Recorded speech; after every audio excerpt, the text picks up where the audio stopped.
En el nombre poderoso de Cristo Jesús te damos gracias. Amén y amén. Amén. Quiero que vayas conmigo rápido al libro de Jeremías, capítulo 17. Capítulo 17, versículos 5 al 10. Y estos días he estado meditando un poco en esta palabra, y más en los versículos 9 y 10. Porque lo que hoy vamos a continuar hablando es acerca de no confiar en tu corazón o en tu propio corazón. No confíes en tu propio corazón. Y esto es bien importante porque Jeremías estaba hablando algo muy interesante en este pasaje. Y dice el verso 5, dice, esto dice el Señor. Dice, ¿qué dice ahí? Dice, malditos son los que ponen ¿qué? Su confianza ¿en quiénes? Simples seres humanos que se apoyan en la fuerza humana y apartan el corazón ¿de quién? Del Señor. Fíjate, hay una maldición para aquellos que confían en los hombres, ¿verdad? Y ponen toda su esperanza en un hombre. Y esto es muy importante y es una enseñanza muy grande para todos nosotros. Nuestra confianza, amados, no está en lo que el pastor puede hacer. Nuestra confianza está en lo que Dios Todopoderoso, Dios de imposibles, Creador del cielo y la tierra, tiene la capacidad de hacer. Y eso produce bendición, ¿sabes? Porque Dios es el quien trae bendición sobre nosotros hasta sobreabundar cuando tú y yo confiamos en Él. Amén. Y dice el verso 6, dice, estas personas que ponen sus ojos en los hombres o que confían en los hombres, son como los arbustos, ¿de qué manera? ¿Cómo son? Raquíticos, ¿verdad? Del desierto. ¿Han visto los trotamundos alguna vez? Tienen tan flacos, tan feos, con cualquier cosa se quiebran. ¿Sí se ha fijado? Donde quiera que chocan, se quiebran. Y van perdiendo partes de todo ese trotamundos que era, o esa planta que se secó, ¿verdad? Son unas bolas así como de pueblo fantasma, ¿verdad? Y van, entonces con cualquier cosa se quiebran, con cualquier cosa se rompen y se siguen dañando, ¿no? Hasta desaparecer y quedar en puras ramas esparcidas. Y dice, sin esperanza, son como sin esperanza para el futuro y vivirán en lugares, ¿cómo dice ahí? Desolados y en tierra despoblada y salada. Fíjate qué importante, porque cada vez que nuestra vida está cimentada en una confianza que no es la del Señor, nuestra vida siempre tiende a estar aislada de todo. ¿Te has fijado? Y bueno, no sé, a ustedes, yo sé que a ustedes no les pasa eso, pero en otros lugares hay esta circunstancia donde la vida no está afianzada en el Señor. Y la vida termina estando desolada, la gente termina sola y apartada, buscando un lugar, tratando de estar lo más seguro posible, porque cualquier cosa que está alrededor busca quebrar y se quiebra, y al quebrarse es difícil que vuelva a reconstruirse. Pero le damos gloria al Señor porque hoy estamos en un lugar donde fluye leche y miel y produce vida donde no hay. Amén. Y hay una cosa muy importante en el versículo 7 y dice, benditos son los que confían en el Señor. ¿Cuántos confiamos en el Señor? Benditos son ustedes los que confiamos en el Señor y han hecho que el Señor sea su esperanza. ¿Y qué más? Y confianza. Subraya eso en tu Biblia, porque eso es muy importante. Benditos son aquellos que confían en el Señor y han puesto al Señor como su esperanza y confianza. Por esa razón estamos aquí, porque hemos puesto al Señor como nuestra esperanza y confianza. Por eso decimos que fluya hoy con poder y con gloria sobre nuestras vidas, porque confiamos en que Él tiene la capacidad de hacer. Tenemos lo que este mundo ha buscado robar, nuestra esperanza. El Señor hoy viene y sopla aliento de vida y dice, no te preocupes, yo soy quien te sostiene de la mano derecha, yo no te fallaré, yo no te abandonaré, yo soy el que te provee todo lo que tú necesitas. Amén. Y entonces, a esas personas que confían y que han hecho al Señor su esperanza y confianza, hay una promesa y dice, ustedes son como árboles plantados junto a la ribera de un río. Amén. Con raíces que se hunden en las aguas. A esos árboles no les afecta el calor, ni temen los largos meses de sequía. Sus hojas están siempre y nunca dejan de ¿qué? De producir fruto. Esos son ustedes. Así que dile al que está al lado, qué bendición que seas un árbol plantado junto a las corrientes de un río. Porque siempre estarás hermoso. ahora entiendo tu belleza, dile, ahora entiendo tu belleza, vamos, dile. ¿Verdad? Porque no hay feos en el reino de Dios, bellezas raras solamente, pero en fin, belleza. No es cierto, no es cierto. Dios te hizo hermoso, Dios te hizo bello, Dios te hizo perfecto. Tú no eres un error, eres la misma gracia y favor de Dios manifiesto en persona en esta tierra. Amén. Y luego habla acerca de algo muy interesante. Fíjate, pone en este contexto dos partes importantes: quienes confían en los hombres y quienes confían en Dios.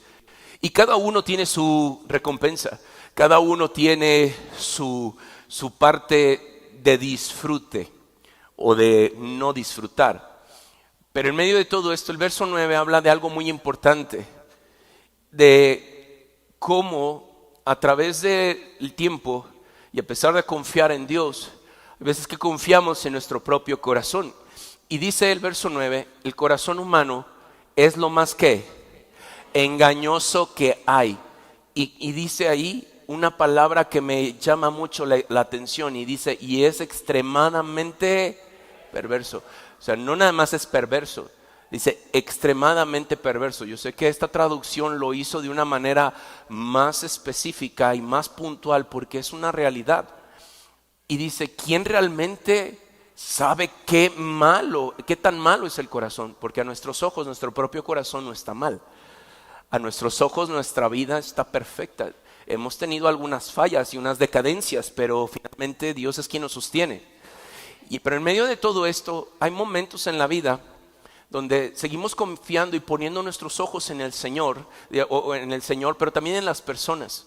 Y entonces el corazón tiende a tomar mentiras y las vuelve verdades, ¿sabes? Y es bien triste porque a veces creemos que las mentiras son verdades y no son verdades, son mentiras. Y creemos esa verdad a fin de seguir avanzando y seguir creciendo y seguir avanzando bajo un precepto de una mentira. Por eso dice que el corazón es perverso, es engañoso. ¿Quién realmente puede saber qué tan malo es? Dice, pues que yo no creo que mi corazón sea tan malo. No, ninguno de nosotros creemos que sea malo, pero a veces las cosas que hacemos, a las cosas que recurrimos, las cosas que tenemos como un hábito que nos llevan a ser pecaminosos, nos hace creer que está bien porque no hemos recibido la justicia de Dios, o no ha venido algo que nos haga escarmentar como en el tiempo antiguo, donde el pueblo de Dios estaba siendo agobiado o siendo atormentado por esta situación donde alguien fallaba o había anatema o había pecado y había una consecuencia. ¿Sí me doy a entender? Y hoy en día que estamos bajo esta gracia de parte de Dios, esta gracia que no es un privilegio solamente para seguir con mi vida, al cabo ya tengo el paquete completo, todo pagado de ida, sin regreso, porque voy a estar en la ciudad celestial, y el creer que eso es suficiente para seguir caminando en mi vida sin tener que cuidar de ella y de la santidad que necesito tener, porque sin ella no voy a poder ver a Dios. Y se nos olvida a veces esa parte. Y caminamos pecando, caminamos mintiendo, caminamos haciendo tantas cosas, creyendo que no pasa nada y que estamos bien delante de Dios porque no nos ha ocurrido nada malo. Pero en cambio, cuando viene un poco de escasez económica, cuando viene una situación difícil con el matrimonio, viene una situación o una etapa difícil en medio de nuestros hijos, entonces creemos que la mano de Dios estaba trayendo juicio sobre nuestras vidas, o incluso con una enfermedad. Y no sé si te ha pasado, pero es bien engañoso esta parte donde creemos que todo eso es la justicia de Dios, el juicio de Dios que está sobre nuestras vidas porque no hemos sido obedientes. Y sabes una cosa, no es solamente eso. No es que Dios haya sido malo, no es que Dios castigue, es que en medio de todo eso son momentos importantes y cruciales en nuestra vida para darnos cuenta que hemos creído mentiras verdaderas, que las hemos hecho verdad, y que queremos seguir caminando con Cristo teniendo mentira en nuestra vida cuando Él es el libertador de toda mentira y de todo argumento que me hace separarme de la gloria de Dios. Y entonces yo tengo que entender que mi corazón, hay momentos de perversidad, hay cosas que han cambiado la versión original de cómo Dios me ve y cómo yo me tengo que ver como Dios me ve, y hay un cambio de esta perversión extremadamente perverso, distorsiona todo lo que somos, Y entonces el verso 10 dice algo muy importante, dice el corazón, el verso 10 dice, pero yo, dice el Señor, ¿qué hace? Investiga los corazones y examino, ¿qué dice? Las intenciones secretas, y a todos les doy la debida, ¿qué? Recompensa, según lo merecen, ¿qué? Sus acciones. Ahora, eso quiere decir que entonces si hay algo mal en mi corazón y Dios lo revisa, hay cosas que tengo como una consecuencia. Yo soy responsable de las decisiones que yo tomo, porque muchas las tomo de fuera de la presencia de Dios, o fuera del consejo de Dios, o de pedirle consejo al Señor, y entonces yo tengo el resultado de todo ello.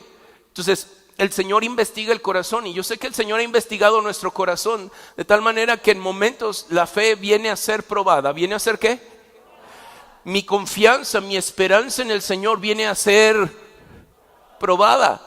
Y dice, pero ¿qué necesidad hay? Porque en medio de la prueba es como hay firmeza y se afianza el corazón, se forma tu carácter para que tu carácter pueda permanecer firme en medio de cada circunstancia. No sé si me estoy dando a entender hasta acá. Entonces es bien importante el no confiar solamente en tu propio corazón, porque a veces decimos, fue la voz de Dios. Pero ¿qué tal si fue la corazonada, las emociones que estaban diciéndote, haz esto? Y no lo sabemos hasta que no tenemos el resultado de esa corazonada. Decir, esto no era Dios. Dios, ¿por qué me dejaste? No era que Dios te dejara, es que nunca escuchamos la voz de Dios, escuchamos la voz del corazón.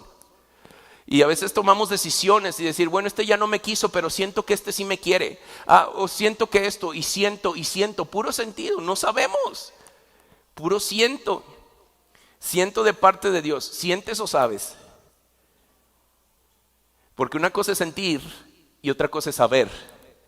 Y cada hombre que estaba escribiendo aquí, se escribe de ellos. Estos hombres nunca yo no oigo o no he leído por decir a un Job diciendo, es que siento de parte de Dios que no es por ahí. Job sabía. ¿Estás conmigo? La pasó terrible, pero aún así Job sabía. Y cada declaración que se aventó Job en su libro, en ese libro, y que está escrito ahí, Job sabía quién era Dios. Job sabía qué había de venir. Job sabía, aunque venían a los amigos a distorsionar y a conflictuarlo con Dios, Job sabía dónde tenía que estar parado. ¿Estás conmigo? Y cada hombre de la palabra que vemos, desde Moisés, Josué, Caleb, todos ellos tuvieron un encuentro con Dios, y ellos no sentían, sabían. ¿Te puedes imaginar a un Josafat en medio de tener 3 pueblos encima de él? Pues imagínate esa escena. Se entera el rey Josafat. El rey Josafat había hecho lo bueno delante de Dios. Todo el tiempo estuvo ahí buscando adorar a Dios, hacer lo correcto delante de Dios, y de repente vienen 3 pueblos en contra de él, y de repente voltear y decir, Señor, ¿qué pasó? ¿En qué fallé? Y entonces él sabía en quién confiaba, así que viene y habla con Dios y le recuerda a Dios, pero más que recordarle a Dios quién era él, se lo estaba diciendo a sí mismo para volver a tomar fe y esperanza en aquel en el cual confiaba. Y entonces el Señor, al saber él, el Señor le concede la victoria, y él lo único que tiene que hacer es recoger el botín, porque él sabía, no sentía. ¿Estamos? Y esto es muy importante hoy en día, porque todo lo que está a nuestro alrededor tiene que ver con sentimientos. Es que hoy no siento ir a la iglesia. Y imagínate que Dios dijera, es que hoy siento no bendecirte. Pues qué terrible.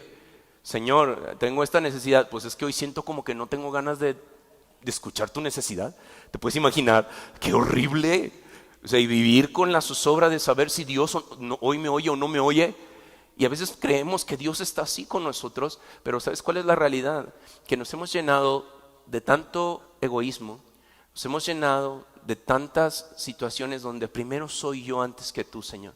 Tú diste todo, y así que dame todo, y yo lo quiero todo. Y nos volvemos egoístas. Es más, puedo decir que hasta a veces nos volvemos arrogantes con Dios y decir, es que yo lo merezco. cuando realmente no merecemos nada y lo único que necesitamos es tener un corazón agradecido, porque un corazón agradecido tiene una buena memoria de que siempre Dios es quien provee, es una buena memoria de que siempre Dios es quien me rescata del hoyo y siempre me pone en un lugar mejor y siempre me da la dignidad que yo necesito tener, porque esa es la capacidad de mi Dios. ¿Estamos? Pero nos dejamos guiar, ¿por qué? Por lo que dice el mundo, por lo que dice mi corazón, por lo que dice mi mente. Déjate guiar por lo que Dios dice. Déjate guiar por lo que Dios dice. Y entonces en medio de todo esto puedes ver conmigo la historia de un rey que quiero compartir contigo. Es la historia del rey Ezequías y está en Segunda de Crónicas capítulo 29 versículos 1 al 11.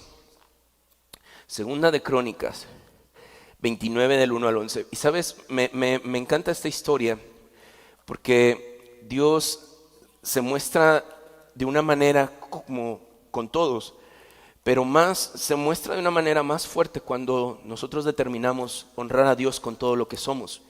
Y me gusta esta historia precisamente por eso, porque este rey, después de varios reyes que no hicieron lo correcto delante de Dios, este rey llega para hacer una transformación increíble en medio del pueblo. Así que dice el verso 1, dice, Ezequías tenía ¿cuántos años? Cuando subió al trono de Judá y reinó en Jerusalén ¿cuántos años? Okay. Y su madre se llamaba Abías, hija de Zacarías. Él hizo lo que era agradable a los ojos del Señor, igual que su antepasado David, ¿verdad? Y esta es una de las promesas de parte de Dios a la vida de David. David no lo vio cumplido, pero estaba aquí. Dijo, por cuanto el Señor vio con agrado el corazón de David y lo consideró como un hombre conforme al corazón de Dios, Dios le prometió que de su casa no iba a faltar rey en Israel. Y hubo reyes, y este es uno de ellos. No todos fueron como David, otros fueron muy despreciables, otros hicieron todo lo contrario a lo que el rey David había hecho. Pero este es un ejemplo de que en medio de todo eso, siempre Dios tiene un mejor plan. Así que dile al que está a tu lado, Dios siempre tiene un mejor plan. Pero por ello es importante guardar tu corazón.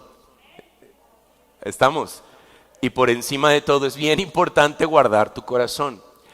Y entonces, después de esta maravillosa presentación que Dios hace a través de la palabra y del escritor de Crónicas acerca de Ezequías, dice el verso 3, en el primer mes del primer año de su reinado, Ezequías, ¿qué hizo? Reabrió ¿qué? Las puertas del templo del Señor. ¿Y qué hizo? Las reparó. Cuando tú y yo venimos a Cristo, reabrimos la puerta de este templo y entonces Dios empieza a reparar a través de su gracia, de su sabiduría. Es que como empezamos a reparar las puertas para que no cualquier cosa vuelva a entrar a nuestra vida. ¿Estamos? Primer cosa que hizo Ezequías y que es muy importante para que nosotros aprendamos, es que lo primero que él hizo en su reinado fue reparar el templo, fue reparar la entrada al templo.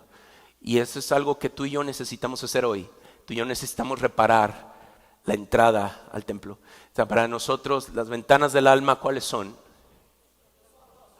Los ojos son las ventanas de tu alma. Todo lo que tú ves hace que se destruya o se descomponga todo lo que está ahí adentro. Hay un tsunami de información, hay un tsunami de imágenes que entran por los ojos y por los oídos, que han deteriorado mucho las puertas del templo y que fácilmente cuestiones, situaciones, adversidades, aflicciones, ofensas se filtran fácilmente por esas puertas. Así que lo que hace Ezequías es, yo necesito reconstruir las puertas, porque en medio de esas puertas nada más va a contaminar el templo del Señor. Y eso fue lo que Ezequías hizo. Y entonces lo reparó, y verso 4 dice, convocó a los sacerdotes y a los levitas a encontrarse con él en el atrio al oriente del templo. Y le dijo, levitas, escúchenme. Y luego viene esta parte importante, dice, ¿cómo dice? Purifíquense ustedes y purifiquen ¿qué? El templo del Señor, Dios de sus antepasados. Y luego dice, quiten del santuario todos los ¿qué? Objetos que están como contaminados. Nuestros antepasados fueron infieles e hicieron lo malo a los ojos del Señor nuestro Dios. Abandonaron al Señor y luego el lugar donde Él habita. Y le dieron la espalda. Y también cerraron las puertas de la antesala del templo y apagaron las lámparas y dejaron de quemar incienso y de presentar ofrendas quemadas al santuario del Dios de Israel. Por eso el enojo del Señor ha caído ¿sobre quién? Sobre Judá y Jerusalén. Y Él lo hizo objeto de espanto, horror y ¿qué? Y ridículo, como ustedes pueden ver con sus propios ojos. Y hay cosas que buscan, como lo acabamos de leer en Jeremías, que el Señor hace que todos tengan su propia recompensa a causa de dejar a un lado al Señor, de quitar la confianza y la esperanza en el Señor. Y entonces dice, debido a eso, nuestros padres, ¿qué les pasó? Murieron en batalla, nuestros hijos e hijas y esposas fueron capturados, pero ahora haré un pacto con el Señor. Di conmigo, haremos pacto. Ok, ahora convencidos, ok. 1, 2, 3. Haremos pacto con el Señor, Dios de Israel, para que su ira feroz se aparte de nosotros. Hijos míos, dice una recomendación aquí, no descuiden más sus responsabilidades.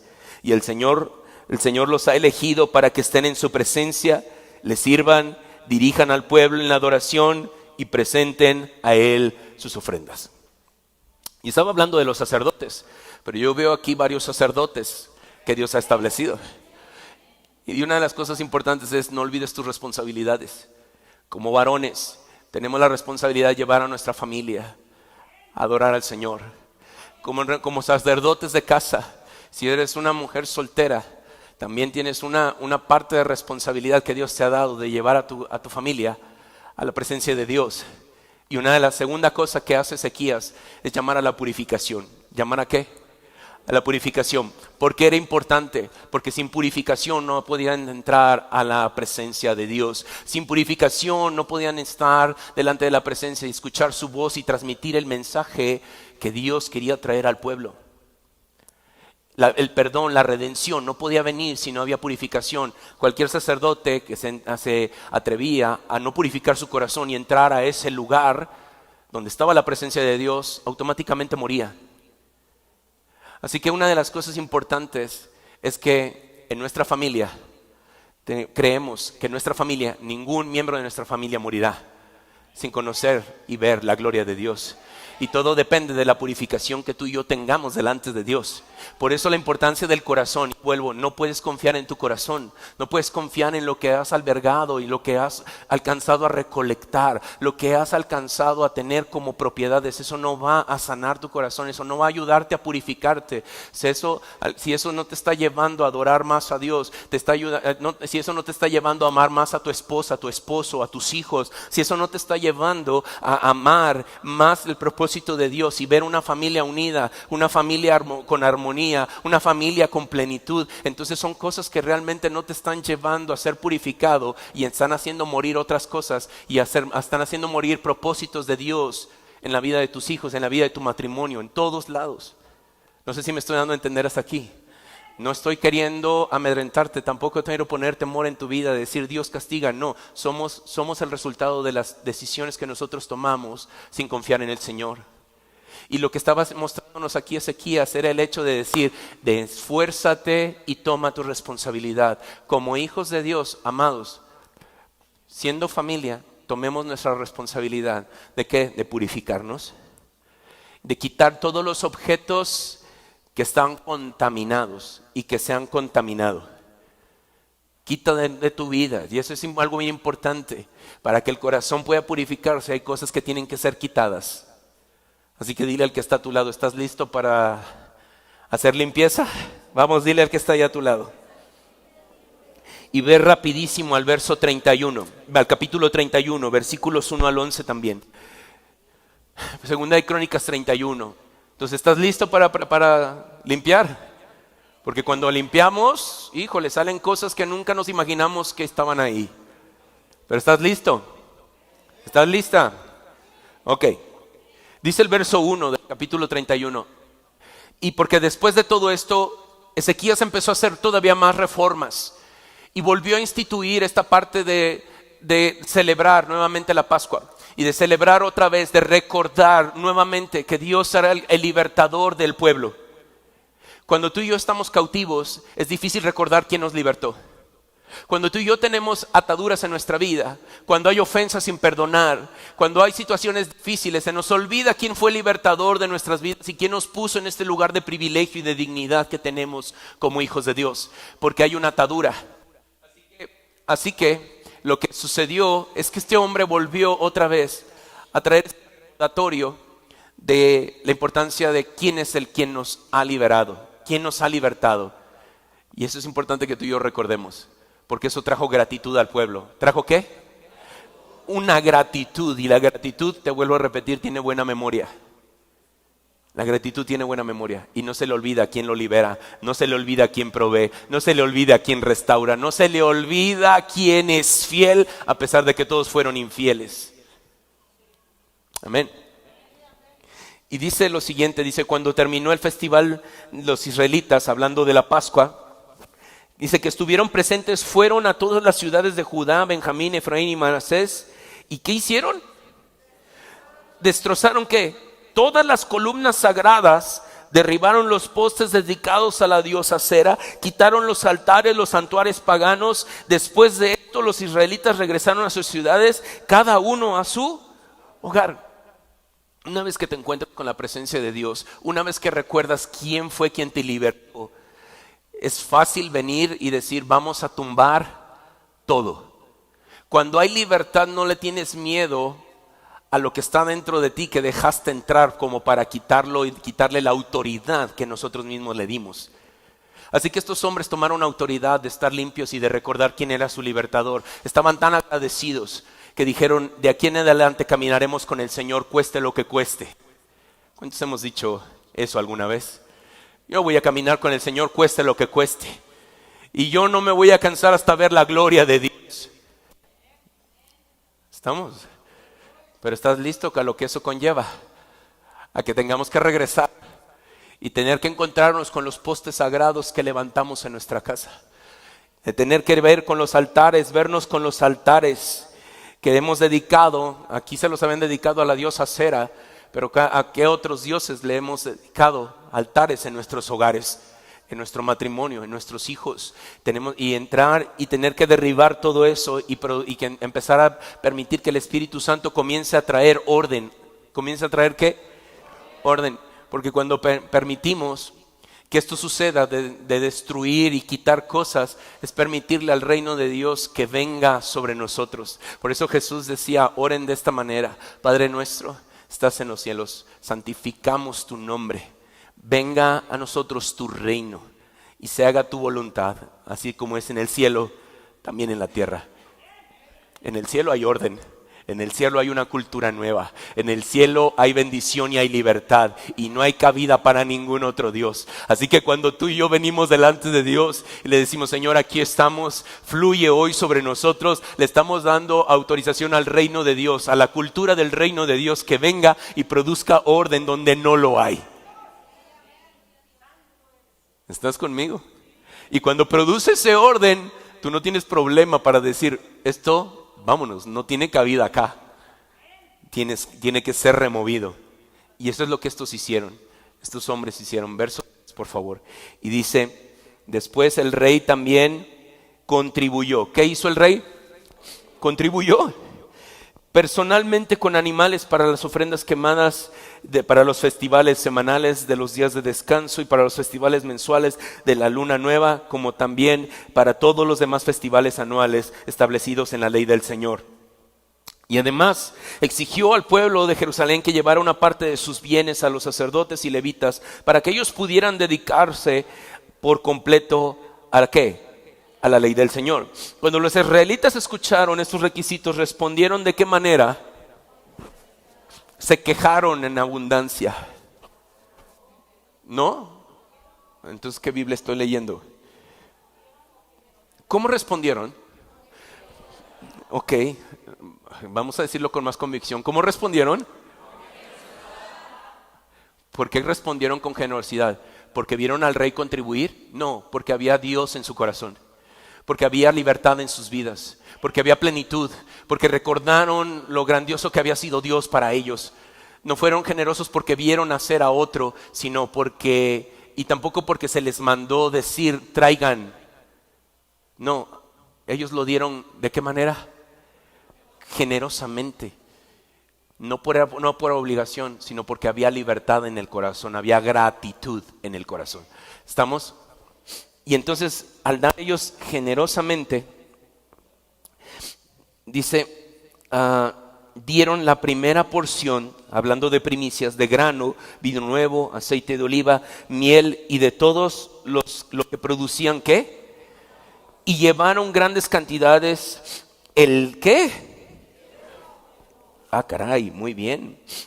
¿Y llevaron el qué? ¿De qué? De algunas cosas que habían producido. ¿De qué?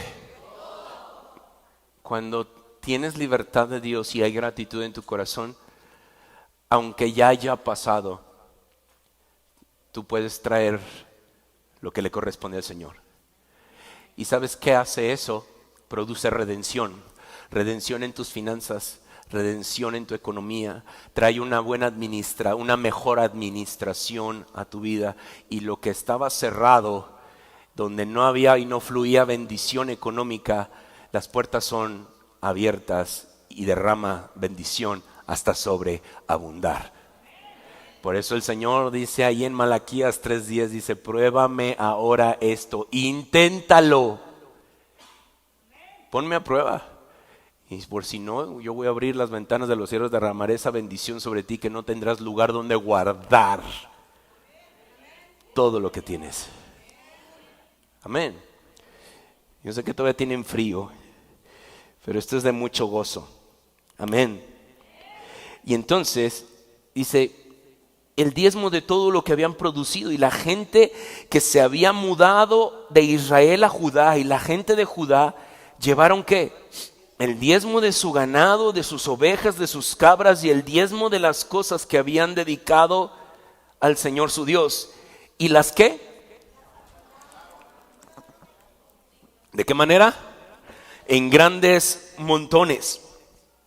Y empezaron a apilarlas a fines de la primavera, y los montones siguieron creciendo hasta principios del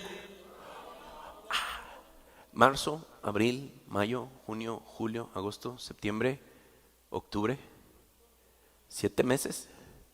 ¿Te puedes imaginar? Llevando y llevando y llevando. Y entonces ellos ¿qué hacían? ¿Cómo comían?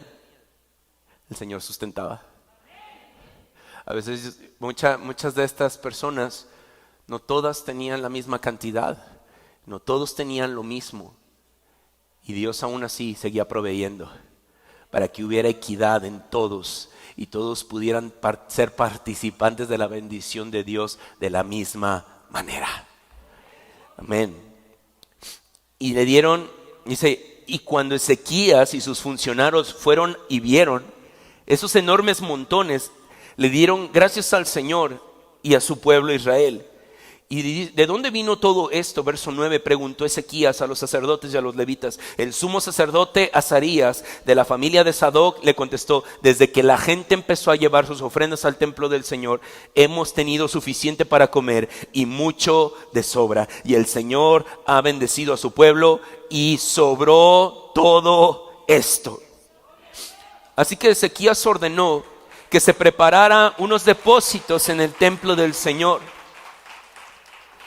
Fíjate, y ordenó que se prepararan unos depósitos en el templo del Señor.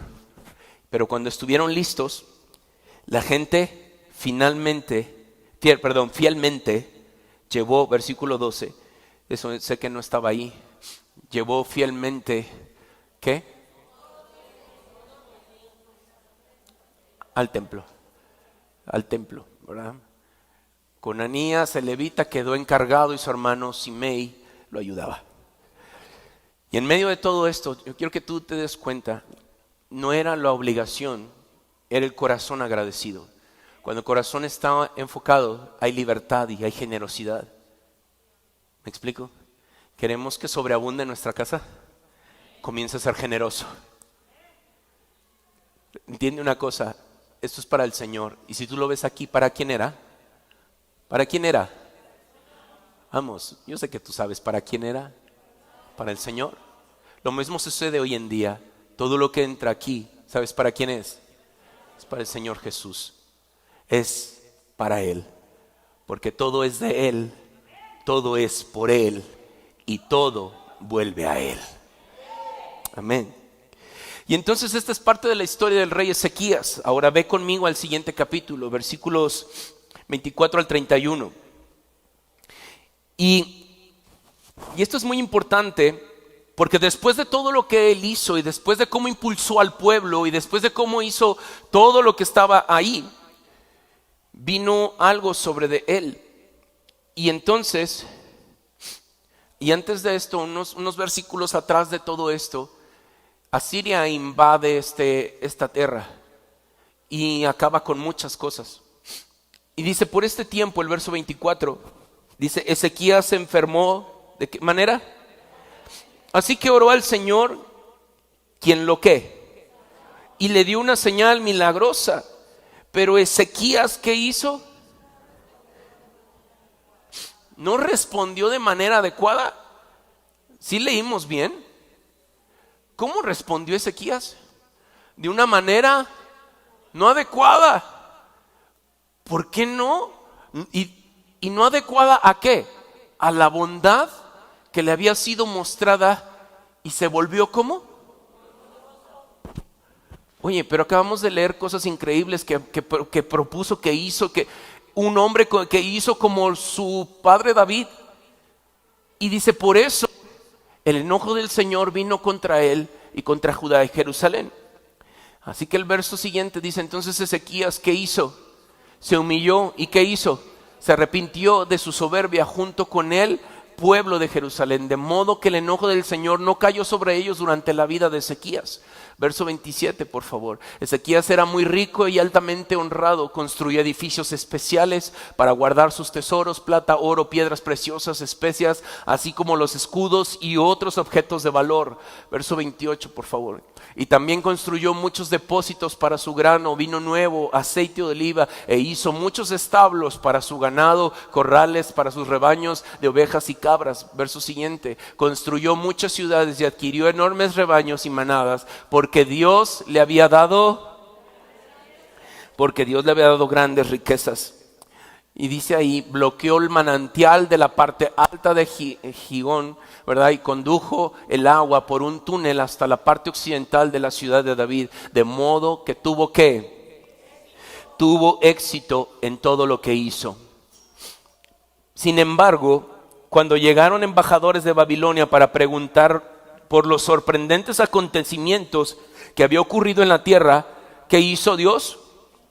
Se apartó de Ezequías para ponerlo a prueba y ver lo que realmente había en su. ¿Con qué empezamos esta charla? Con el corazón. No confíes en tu propio corazón porque es engañoso y extremadamente perverso. Dices, pero fue un hombre que hizo lo recto delante de Dios, pero al fin de cuentas es hombre. Y el hombre que no confía en Dios y comienza a confiar en sus riquezas, que confía en lo que tiene la capacidad de ahorrar, almacenar, crear, buscar. Dios no está peleado con que tengas éxito, que tengas riquezas, que tengas posesiones. Con lo que está la situación en conflicto es el hecho de que cuando tenemos todo eso, olvidamos de cierto que Dios es quien nos liberó, que Dios es quien nos prosperó, que Dios es quien nos dio éxito en todo lo que hacemos. Así que si tú vas conmigo a Segunda de Reyes, por favor, unos libros atrás, capítulo 20, versículos 1 al 7, habla de esta enfermedad que vino sobre la vida de Ezequías. Dice, por ese tiempo Ezequías se enfermó gravemente y el profeta Isaías, hijo de Amós, fue a visitarlo y le dio al rey el siguiente mensaje. Esto dice el Señor. ¿Quién le dijo? El Señor, a través de Isaías. Y le dio este mensaje importante que el día de hoy es Segunda de Reyes 20, versículos 1 al 7. y le dijo lo siguiente: pon tus asuntos en orden, porque vas ¿a qué? A morir. Y no te recuperarás de esta enfermedad. ¿Cómo te pondrías tú? Si te vienen y te dicen: oye, pues arregla todo, ¿no? Porque ya te vas. ¿Cómo que ya me voy? ¿Cómo? Si todavía me falta enseñarle a mis hijos esto, esto y esto y esto y esto y esto. ¿Y qué hiciste? ¿Qué hiciste durante todo el tiempo? Y una de las cosas importantes que Dios estaba marcando aquí era estos asuntos del corazón. ¿Asuntos de qué? Del corazón. Lo leímos en Crónicas. ¿Cómo se había vuelto el corazón de Ezequías? Orgulloso. ¿Sí? Había perdido la humildad por todo lo que Dios le había prosperado. Y esto es algo que tú y yo no debemos olvidar. No debemos de olvidar. Y ahorita te voy a leer un pasaje, ahorita que lo encuentre, aquí entre mis notas. Un pasaje donde Dios nos impulsa a no olvidar a Dios cuando estemos en este punto de riqueza. Porque Dios te va a hacer rico. Dios te va a hacer próspero. Porque el deseo de Dios es que seas prosperado. Así como tu alma también sea próspera, tu espíritu, tengas salud.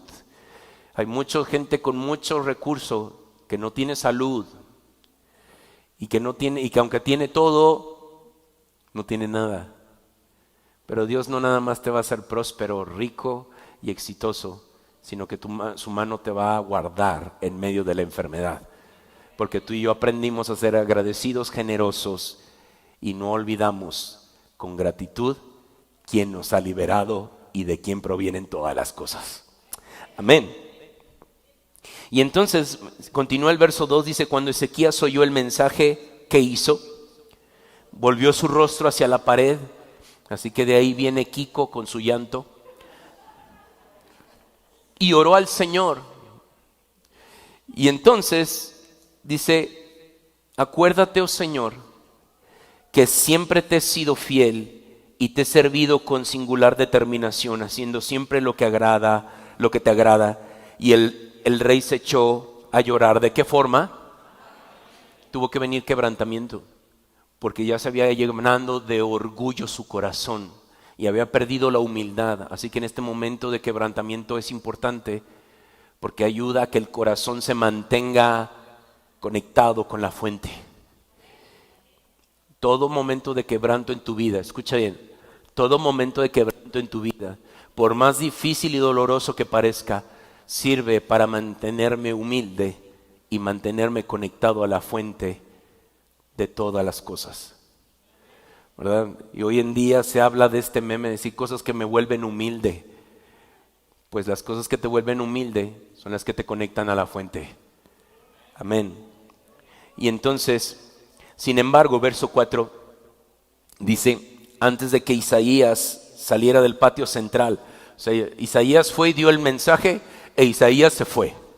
Y entonces yo tengo mucha imaginación. Yo me quiero imaginar que va saliendo bien campante, decir: bueno, ya dije lo que tenía que decir, Señor, haz lo que tienes que hacer. Y nomás de repente dice: Señor, regrésate. ¿En serio?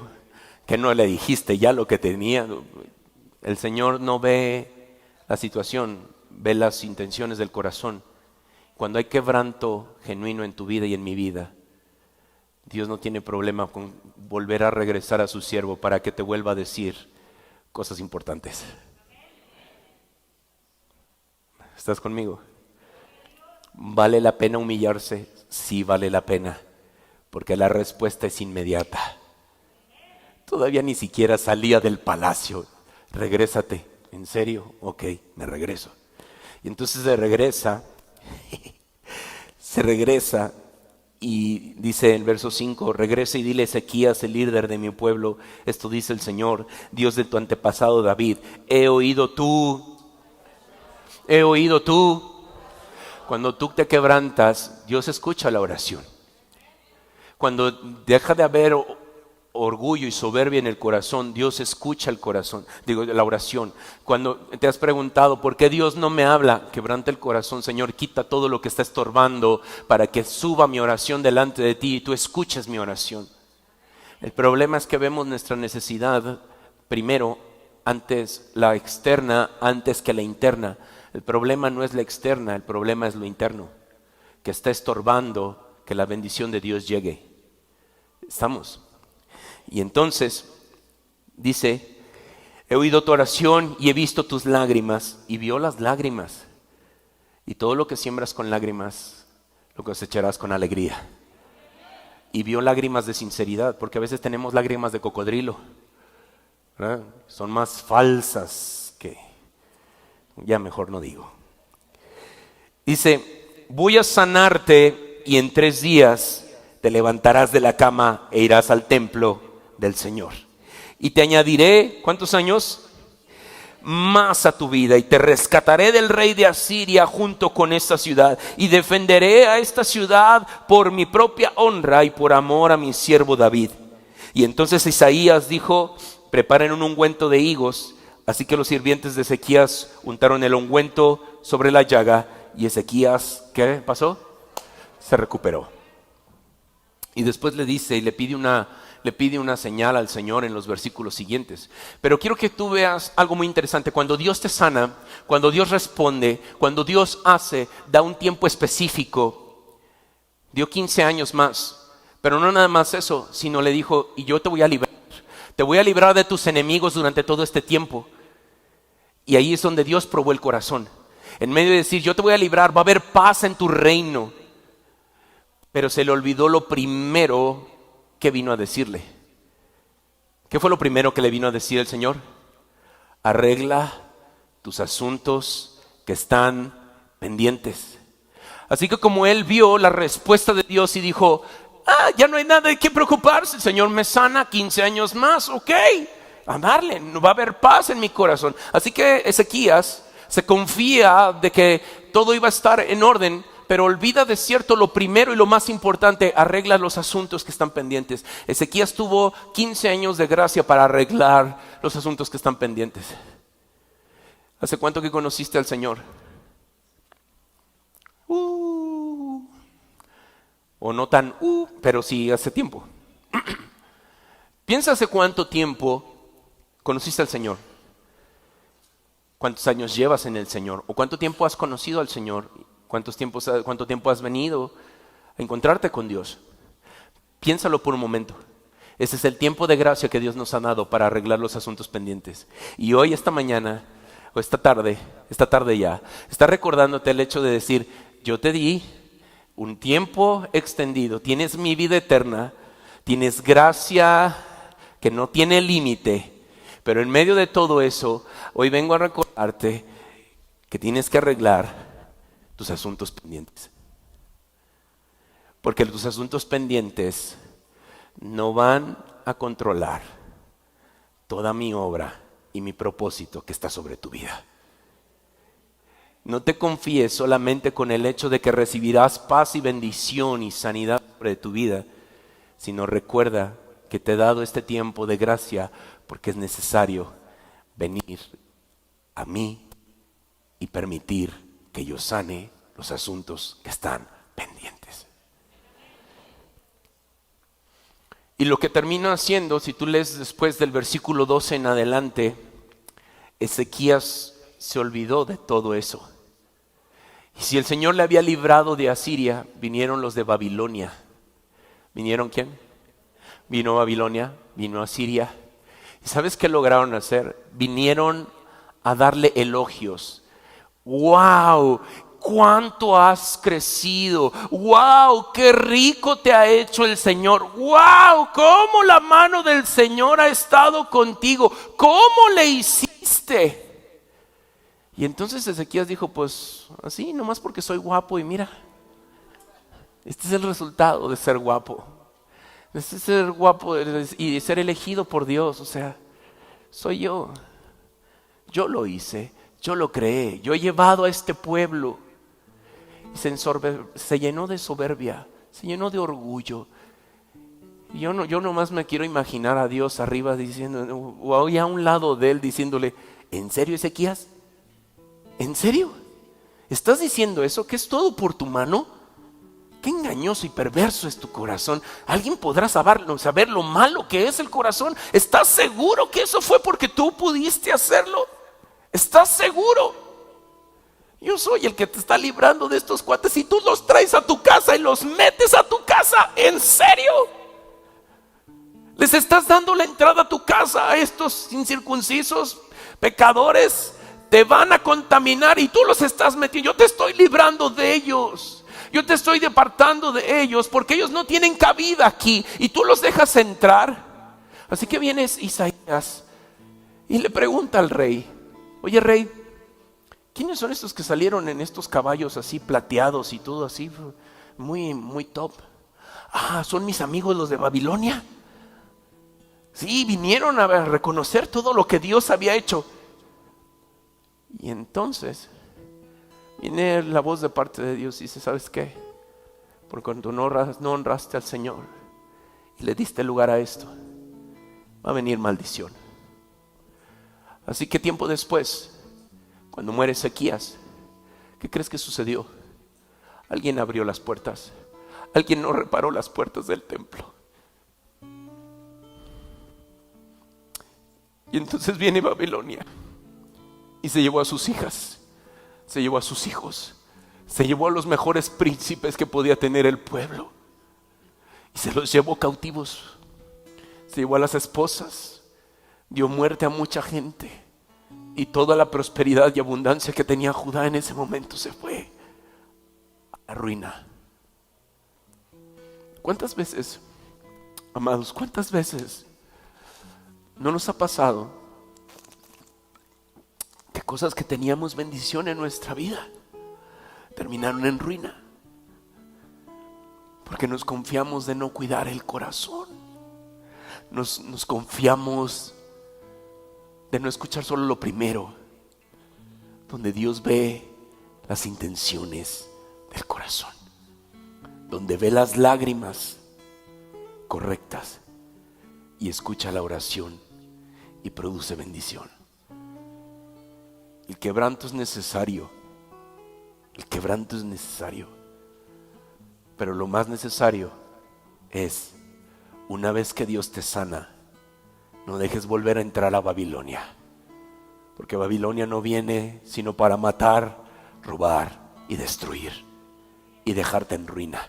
Pero Dios no quiere que tú estés en ruina. Dios no quiere que tu matrimonio esté en ruina. Dios no quiere que tu familia esté en ruina. No se trata de lo que acumulas, no se trata de lo que logras, se trata de con quién confías y en quién tienes esperanza. De eso se trata. Un verdadero avivamiento en el corazón no radica en cuánto has alcanzado tener, sino en cuánto te has encargado de despojarte. ¿Cuánto te has encargado de despojarte? Ezequías hizo lo bueno delante de Dios y se le contó por misericordia. Pero hoy es un buen día para no olvidar que de todos modos hay unos asuntos pendientes, que aún el pasado nos sigue persiguiendo, aunque Dios ha sido nuestro libertador. Amén. Hoy hay júbilo y danza en la casa del Señor. Amén. Y lo hemos cantado esta mañana. Y hay júbilo y hay danza porque el Señor es quien trae libertad a nuestras vidas. Y todo lo que estaba oprimiendo en tu pasado, todo lo que estaba oprimiendo y que estuvo mal y que no hubo un buen ejemplo y que nos hizo ser lo que somos el día de hoy, hoy Dios viene y dice: arregla los asuntos que están pendientes. Yo quiero traer libertad a tu casa, no solo 15 años, una vida eterna conmigo. No vas a tener nada de problemas, yo soy quien te sustenta. Y no que no tengas problemas, sino que en medio de todo no va a haber enemigo que pueda hacerte frente, porque yo soy quien te sostiene de la mano derecha. Yo te guío con mi mano derecha. Yo te pongo en el lugar que tienes que estar y tú vas a ver a tus enemigos destruidos y nadie va a poder hacerte frente. Esa es la razón de por qué es necesario ordenar el corazón. Yo quiero sanarte, dice Dios. Yo quiero sanarte. Yo quiero restaurarte. Quiero llevarte a un lugar donde tú nunca has estado. Y ahí es donde quiero que tú estés. Porque lo que has experimentado hasta el día de hoy no se compara con la gloria con la cual Dios quiere mostrarte. Amén. ¿Por qué no te pones de pie un momento?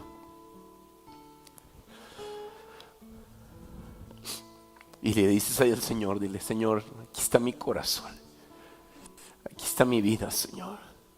Libre quiero ser para adorar. Y en el nombre de Jesús, Señor, hoy pido que esta palabra quede sellada en nuestro corazón y que produzca el fruto con el cual tú la has enviado y traiga una transformación gloriosa. Que estos días podamos ver tu gloria, que estos días podamos ver una restauración y una seguridad como nunca antes lo hemos visto en nuestras vidas. En el nombre de Jesús te damos gracias por tu palabra.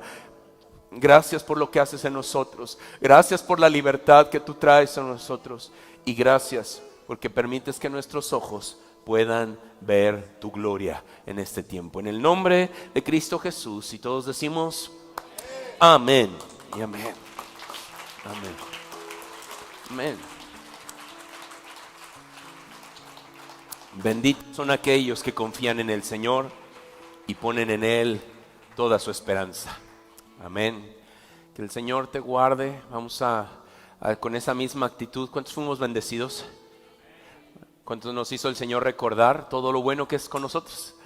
Amén. Y de esa misma bondad, ¿qué te parece si así puestos de pie damos honor y adoración al Señor a través de nuestro diezmo y nuestra ofrenda? ¿Te parece?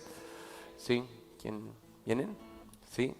Y si puedes ir preparando ahí tu ofrenda, si necesitas un sobre, ahí están mis hermanos ujieres, ¿verdad? Hermanos de brigada, para que puedas solicitar un sobre. Puedes levantar tu mano y ellos con gusto te lo van a entregar. ¿Sale? Y vamos a tomar el tiempo para agradecer al Señor.